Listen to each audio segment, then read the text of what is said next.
દૈનંદિન સાંઈ બોધ 14 ફેબ્રુઆરી. આગળ થોડા દિવસો પછી એક આશ્ચર્યજનક ઘટના ઘટી. શ્રોતા તેને શ્રવણ કરતા નવલ પામશે એમની ચિત્તવૃત્તિ. આગળ કંઈક દિવસ ગયા પછી એક આશ્ચર્યજનક ઘટના શિરડીમાં બની. એ શ્રોતાઓ આદરથી સાંભળવી. તે સાંભળવાથી શ્રોતાઓના મનમાં નવાઈ લાગશે એવું હેમાળપંત કહે છે. મોહિદ્દીન નામનો એક તંબોલી શિરડીમાં રહેતો હતો. તેની સાથે સાંઈબાબાને કોઈક કારણસર અણબનાવ થતાં તેમનામાં એકબીજા પ્રત્યે વેર નિર્માણ થયું. બંને જણા ઝઘડા પર ઉતરી આવ્યા. બંને કુશળ પહેલવાનો હતા. મોહિદ્દીન કુસ્તીમાં પ્રબળ નીવડ્યો અને તેની સામે બાબા હતપ્રત થવાથી પરાજિત થયા. નસીબ આગળ કોઈનું કશું જ ચાલતું નથી. એ પછી બાબાએ પોતાના પહેલવાનનો પહેરવેશ બદલી નાખ્યો. કફની પહેરી લંગોટ ધારણ કરીને માથે ફેંટો બાંધવા લાગ્યા. કંતાનના કોથળામાં ભેગા કરી તેને જ બેસવાનું આસન એ પાથરી બનાવ્યું.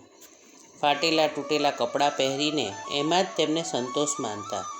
તેઓ હંમેશા કહેતા, ગરીબી એટલે અવ્વલ બાદશાહી, અમીરી એ લાખ સવાઈ, ગરીબો કા અલ્લાહ ભાઈ. ગરીબી એ જ સાદી બાદશાહી છે અને શ્રીમંતાઈ કરતાં લાખ ઘણી શ્રેષ્ઠ છે. અલ્લાહ ગરીબનો ભાઈ હોય છે. ગંગાગીર પણ એ જ તાલીમબાજ પહેલવાન હતા. એકવાર તેઓ કુસ્તી રમતા હતા ત્યારે તેમના કાન પર કોઈ સિદ્ધ મહાપુરુષની દિવ્ય વાણી સંભળાઈ કે ઈશ્વર સાથે રમત રમીને જ આ દેહને ખપાવી દેવો જોઈએ. કુસ્તી રમતા તે દિવ્ય વાણી કાને પડતા જ તેમણે અનુગ્રહ માની તે ક્ષણે ગંગાગીર સંસાર અને કુસ્તી છોડીને પરમાર્થ તરફ વળી ગયા. પુણ્યતા બે ગામ નજીક નદીના બે પ્રવાહો વચ્ચે એક બેટ છે અને તેના પર ગંગાગીર બુવાનો મઠ છે. સેવા માટે શિષ્યો પણ છે. મોહિદ્દીન સાથે કુસ્તીમાં પરાજિત થયા પછી સાંઈનાથ એકદમ ઓછું બોલવા લાગ્યા. કોઈ પ્રશ્ન પૂછે તો તેટલો પૂરતો જ જવાબ તેઓ આપતા.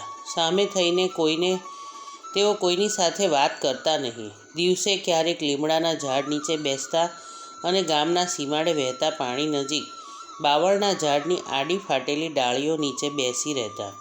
કોકવાર ત્યાંથી 1 માઇલ દૂર નીમગાંવ નજીકની જગ્યાએ બપોરે અને ત્રીજે પ્રહરે પણ તેઓ સ્વચ્છંદપણે ફરતા. સામાન્ય માણસને પરાભવથી અપમાન લાગે છે. સત્પુરુષ તેમાંથી આત્મબોધ લે છે. ઓમ સાંઈરામ.